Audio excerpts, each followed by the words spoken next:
Dear students and all viewers, নমস্কার। এনআরএসসি educational YouTube চ্যানেলে আপনাদের সকলকে স্বাগত। এর আগে আমরা এই চ্যানেলে ইউজিসি নেট পেপার 1-এর বিভিন্ন বিষয় নিয়ে ইতিপূর্বে আলোচনা করেছি। সেখানে teaching aptitude, research aptitude, ICT, communication, higher education, people and environment, এমনকি ডেটা ইন্টারপ্রিটেশন নিয়ে আমরা অলরেডি আলোচনা সেরে ফেলেছি। আজকে আমাদের আলোচনার বিষয়বস্তু হলো লজিক্যাল রিজনিং। তো এই লজিক্যাল রিজনিং বিষয়টি কিভাবে পড়তে হবে, কোন কোন টপিকগুলো ইম্পর্টেন্ট, কোথা থেকে শুরু করা উচিত, কোথায় থামা উচিত, এই বিষয়গুলো নিয়ে আমরা আজকে একটা আলোচনা রেখেছি। সঙ্গে থাকুন, দেখতে থাকুন এনআরএসসি এডুকেশনাল ইউটিউব চ্যানেল।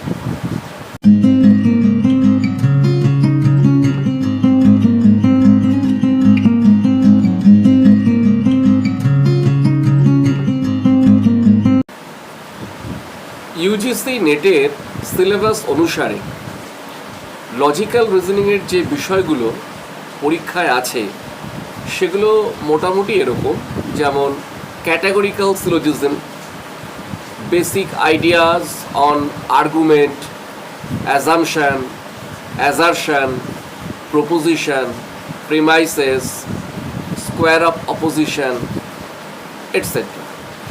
এর সঙ্গেও থাকতে পারে Venn diagram, analogy, different types of definition, etcetera.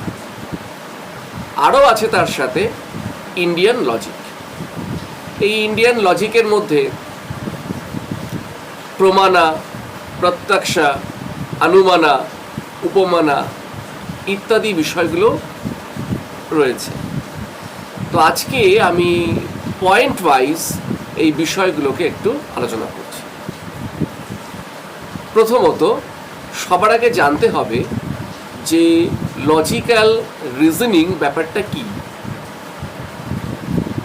লজিকই বা কাকে বলে। তো লজিক বেসিক্যালি হচ্ছে সায়েন্স অফ থট, আর লজিক্যাল রিজনিং বলতে আমরা বলতে পারি action of thinking in a logical way. তো সেই বিষয়টি সম্পর্কে বিশদে জেনে নিয়ে আমাদের আস্তে আস্তে বুঝতে হবে প্রপোজিশন বিষয়বস্তুটা কি। প্রপোজিশন বোঝার পর আমরা চলে আসব যে কাকে বলে ডিডাকটিভ আর্গুমেন্ট আর কাকে বলে ইন্ডাকটিভ আর্গুমেন্ট। এটা আমরা ইতিপূর্বে আলোচনা করেছি। ডিডাকটিভ আর্গুমেন্ট বলতে যেখানে আমরা 100% নিশ্চিত হয়ে কোনো একটা আর্গুমেন্ট করি, অর্থাৎ সেটি হবেই হবে। আর ইন্ডাকটিভ মানে সেখানে হওয়ার একটা পসিবিলিটি আছে কিন্তু নাও হতে পারে।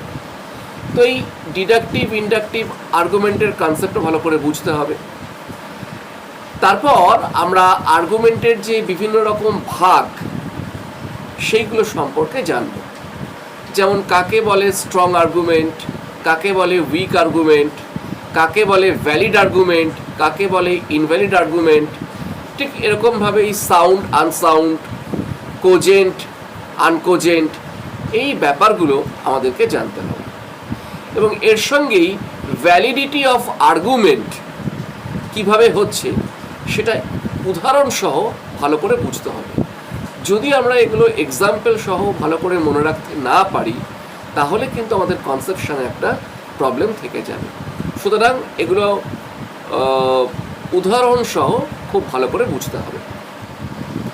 দ্বিতীয়ত এবার আমরা বলবো ক্যাটাগরিক্যাল সিলোজিজম নিয়ে। সিলোজিজমের 4 রকম ভাগ থাকলেও পরীক্ষায় মূলত ক্যাটাগরিক্যাল সিলোজিজম থেকেই প্রশ্ন আসে। তো এই সিলোজিজম জিনিসটা কি, এটা ভালো করে বুঝতে গেলে সবার আগে বুঝতে হবে ক্লাসিফিকেশন অফ প্রপোজিশন। অর্থাৎ প্রপোজিশন কাকে বলে এটা তো আমরা শিখেছি, কিন্তু প্রপোজিশনের ভাগগুলো কি কি অর্থাৎ ইউনিভার্সাল অ্যাফার্মেটিভ প্রপোজিশন বা এ টাইপ, ইউনিভার্সাল নেগেটিভ প্রপোজিশন বা E type, particular affirmative proposition I type এবং পার্টিকুলার নেগেটিভ প্রপোজিশন ও টাইপ। এই জিনিসগুলো খুব ভালো করে জানতে হবে এবং উদাহরণ সহকারে বুঝতে হবে। আমি বারবার করে বলছি, এক্সাম্পল না দিয়ে এগুলো কিন্তু কখনোই মাথার মধ্যে ভালো করে ঢোকানো যাবে না। এবার বলি যে এই সিলোজিজম সলভ করার জন্য দুটো জনপ্রিয় পদ্ধতি আছে। যেমন একটি হচ্ছে AEIO মেথড, আর দ্বিতীয়টি হচ্ছে লজিক্যাল ভেন ডায়াগ্রাম মেথড।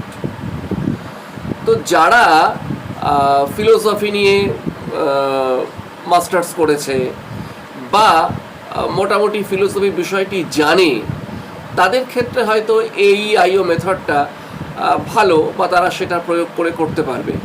কিন্তু সমস্ত ছাত্রছাত্রী সকলে তো আর ফিলোসফি ব্যাকগ্রাউন্ড থেকে আসেনি, সেই কারণে সকলের জন্য যে মেথডটি খুবই উপযোগী তা হলো logical Venn diagram method. Logical Venn diagram method প্রতিযোগিতামূলক পরীক্ষার ক্ষেত্রে ভীষণ কার্যকরী। এর দুটো উল্লেখযোগ্য সুবিধা হচ্ছে খুব দ্রুত সলভ করা যায় এবং কনসেপচুয়াল, অর্থাৎ অনেক ফর্মুলা আমি মুখস্থ না করেও বা কোনো ফর্মুলা মনে না রেখেও আমি মোটামুটি লজিক্যাল ভেন ডায়াগ্রাম দিয়ে করতে পারব।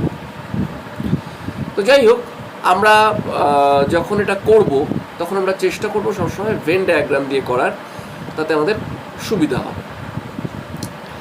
আমাদেরকে যেটা জানতে হবে সেটা হচ্ছে যে বিভিন্ন রকম যে প্রপোজিশনগুলো রয়েছে তার ছবি বা ডায়াগ্রাম, লজিক্যাল ভেন ডায়াগ্রামটা কেমন হওয়া উচিত।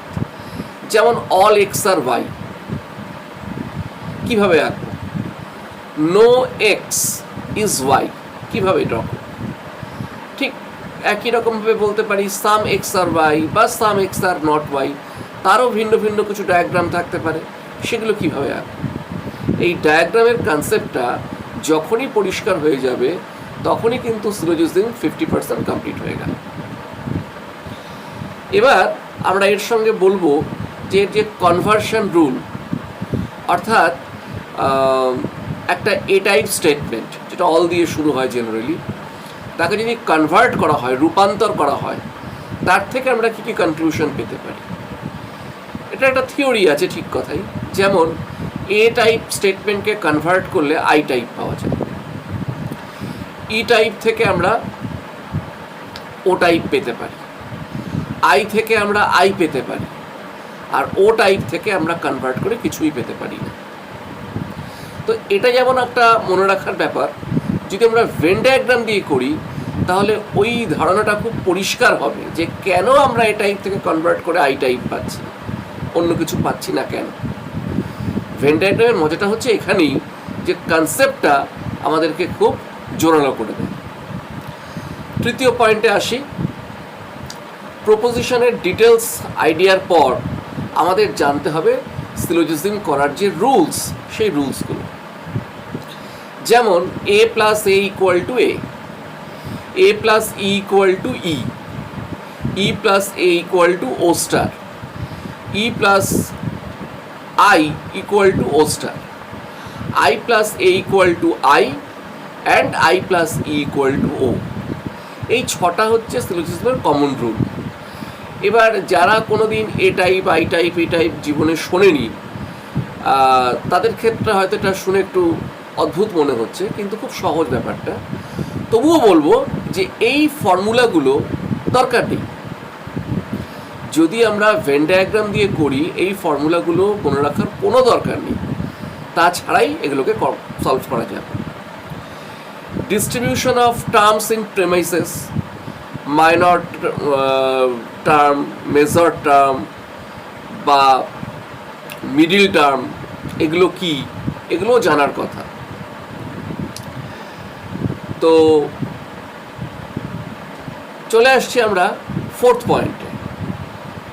পয়েন্টে। আমরা বলবো যে ভেন ডায়াগ্রাম মেথডে যখন আমরা কোনো প্রবলেমকে সলভ করব তখন সেখানে 6টা থাম্ব রুল আছে, যা জানা থাকলে প্রবলেমগুলো 100% অ্যাকিউরেসির সাথে করা যাবে।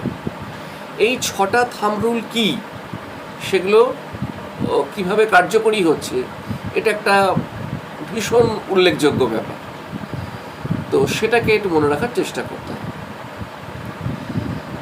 নেক্সট অর্থাৎ 5th পয়েন্টে বলবো, সিলোজিজমের ক্ষেত্রে কমপ্লিমেন্টারি পেয়ারের রুল, এটাও মনে রাখা ইম্পর্টেন্ট। অর্থাৎ কখন কমপ্লিমেন্টারি পেয়ার হবে, কনক্লুশনস বা ইনফারেন্স জাস্টিফাই করার সময় ইনডেফিনিট প্রপোজিশনের মধ্যে এই পেয়ারটা খোঁজা হয়।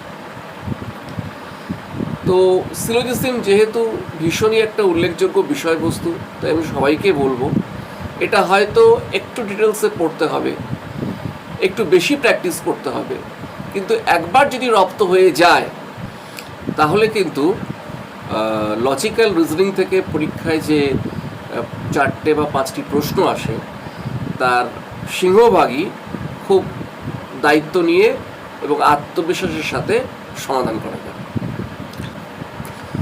এবার আমরা আলোচনা করব 6th পয়েন্ট, যেখানে বলা হচ্ছে স্কোয়ার অফ অপোজিশন। এই স্কোয়ার অফ অপোজিশনটা কিন্তু নেট পরীক্ষার জন্য একটা অত্যন্ত গুরুত্বপূর্ণ অংশ। স্কোয়ার অফ অপোজিশনটা কি? এটা হচ্ছে এমন একটা মেকানিজম যার মাধ্যমে আমরা দুটো প্রপোজিশন, তারা কি ধরনের প্রপোজিশন, তারা কি কন্ট্রারি না সাব কন্ট্রারি না কন্ট্রাডিক্টরি না সাবঅল্টারনেশন, এটা আমরা অ্যাট এ গ্লান্স, এক নজরে দেখে চট করে বলে দিতে পারি। তার জন্য একটা স্কোয়ার আঁকতে হবে এবং সেই স্কোয়ারের ওপরের বাঁদিকে লিখতে হবে এ আর ওপরের ডান দিকে লিখতে হবে ই।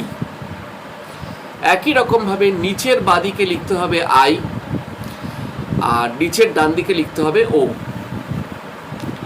এবার এটা লেখার পর আমরা দেখব যদি ওই স্কোয়ারটার কোনাকুনি দিকে তাকানো হয় তাহলে একদিকে রয়েছে এ ও আর একদিকে রয়েছে আই ই, অর্থাৎ এ ও বা আই কম্বিনেশন থাকা মানে তারা হচ্ছে কন্ট্রাডিক্টরি বা বৈপরীত্যমূলক।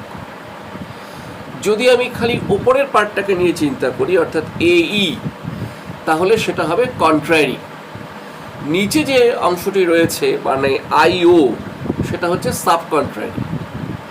আর এবার যদি আমি ভার্টিক্যালি বাদিক বা ডান দিক দেখি, যেমন এ আই, তাহলে এই বাদিকে রয়েছে এ আই, এটা বোঝাচ্ছে সাবঅল্টারনেশন। এমনকি ডান দিকে রয়েছে ই ও, সেটাও বোঝাচ্ছে সাবঅল্টারনেশন। এই জিনিসটি কিন্তু পরীক্ষায় এখান থেকে প্রশ্ন আসে, এটাকে খুব ভালো করে ফলো আপ করতে হবে। 7th পয়েন্টে বলবো, পরীক্ষায় কিন্তু টাইপস অফ ডেফিনেশন নিয়ে প্রশ্ন আসতে পারে।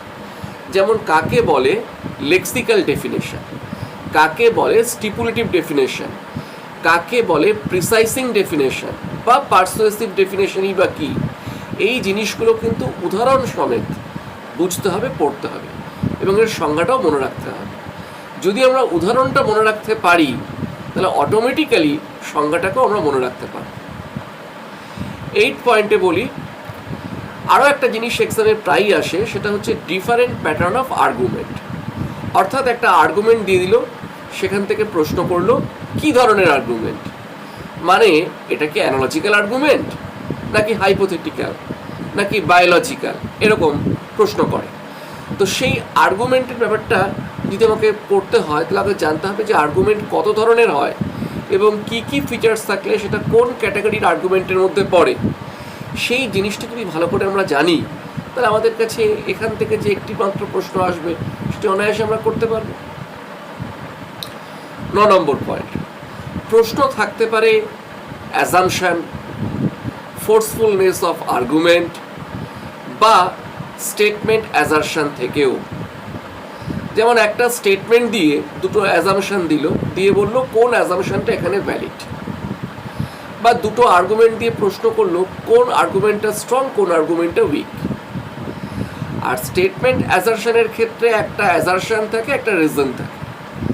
এই অ্যাজারশন রিজনের মধ্যে হয়তো সেখান থেকে প্রশ্ন করতে পারে যে যে রিজনটা দেওয়া হয়েছে সেটা কি ওই অ্যাজারশনটার জন্য অ্যাকচুয়াল রিজন এই রকম ধরনের জিনিসগুলো পরীক্ষায় থাকতে পারে, কিন্তু এই ধরনের প্রশ্ন এখনো পর্যন্ত পরীক্ষায় সেভাবে আসেনি, খুবই কম থাকে।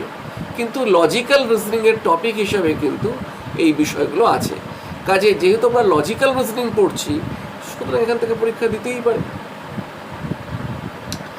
10th পয়েন্টে বলছি, অভিজ্ঞতা বলছে যে লজিক্যাল রিজনিং থেকে সিলোজিজম পার্টটা খুব ভালো করে শিখতে হবে।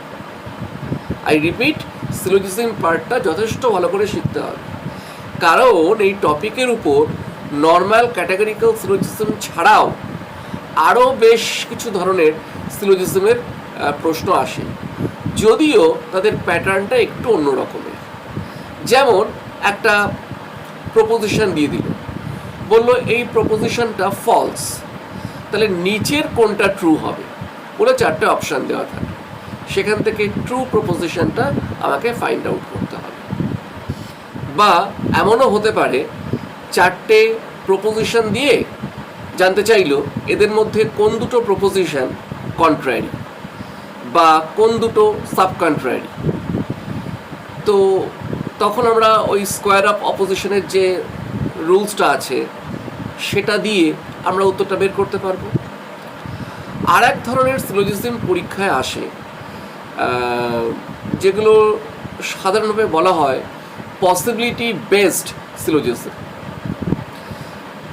ক্যাটাগরিক্যাল সিলোজিজমের ক্ষেত্রে আমরা জেনারেলি কি করি, দুটো স্টেটমেন্ট দেওয়া আছে, দুটো বা 4টে কনক্লুশন দেওয়া আছে, বলা হলো এই স্টেটমেন্টের রেসপেক্টে কোন কনক্লুশনগুলো ফলো করছে বা কোনটা ফলো করছে না। কিন্তু পসিবিলিটির ক্ষেত্রে বলা হয় যে এদের মধ্যে কোন কোন কনক্লুশন ফলো করার পসিবিলিটি আছে। সাধারণ সিলোজিজমের ক্ষেত্রে যেটা আমরা দেখি, যখন আমরা কোনো একটা কনক্লুশন সম্পর্কে 100% নিশ্চিত হই যে হ্যাঁ এটা হবে, একমাত্র তখনই আমার ফলো করছে বলার অধিকার আছে। কিন্তু যদি মনে হয় কোনো একটা কনক্লুশন ফলো করতেও পারে নাও করতে পারে, আমরা তখন স্ট্রেট ওটাকে বাদ দিয়ে দিই, কারণ সেটা কখনোই ফলো করে না। তার কারণ আমি বলতে চাইছি যে যদি কোনো একটা কনক্লুশন পুরোপুরি ভুল হয় তাহলে তো ফলো করবেই না, সেটা তো ঠিক আছে। এমনকি ফলো করতেও পারে বা নাও করতে পারে, অর্থাৎ অনিশ্চয়তা আছে, সেক্ষেত্রেও নর্মাল সিলোজিজমের ক্ষেত্রে সেটাকে কনসিডার করা হয় না। কিন্তু পসিবিলিটি বেসড সিলোজিজমের ক্ষেত্রে যেটি ফলো করছে সেটি তো ফলো করছে ঠিকই আছে, কিন্তু যেটি ফলো করার চান্স আছে, হয়তো পুরোপুরি ফলো করছে না কিন্তু হলেও হতে পারে, সেটিকেও কিন্তু গণ্য করতে হবে। তো এখন পরীক্ষায় হয়তো এখান থেকে এর আগে সেভাবে প্রশ্ন আসেনি, কিন্তু অন্যান্য কম্পিটিটিভ এক্সামে বহুবার এসেছে ইতিপূর্বে, তাই আমার ধারণা পরীক্ষায় দিলেও দিতে পারে। পয়েন্ট নাম্বার 12, পরীক্ষায় থাকতে পারে লজিক থিওরি বেসড কিছু থিওরিটিক্যাল প্রশ্ন। এটা কিন্তু সোকল্ড প্রবলেম বলতে যা বোঝায় তা নয়, একটা সিম্পল প্রশ্ন। যেমন the verbal expression of reasoning is called বলে 4টে অপশান দিল, তার থেকে রাইট আনসারটা চুজ করতে হবে। বা in a conditional proposition the part which expresses the condition by if is called কি।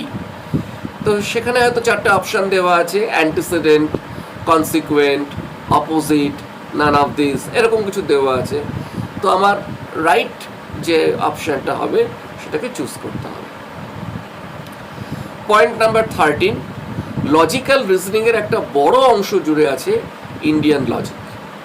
এটা ইন্ডিয়ান ফিলোসফির একটা বিস্তারিত অংশ, তার একটা পার্ট হচ্ছে ইন্ডিয়ান লজিক। তো সেখানে মূলত দুরকম ভিউ থাকে, একটা ভিউকে আমরা বলি অর্থোডক্স ভিউ, আর এটাকে বলি আনঅর্থোডক্স ভিউ। এই অর্থোডক্স বা বৈদিক রীতিসম্মত ভিউর মধ্যে রয়েছে 6টা স্কুল অফ ফিলোসফি বা সিস্টেম, যেমন ন্যায়, সংখ্যা, মীমাংসা ইত্যাদি।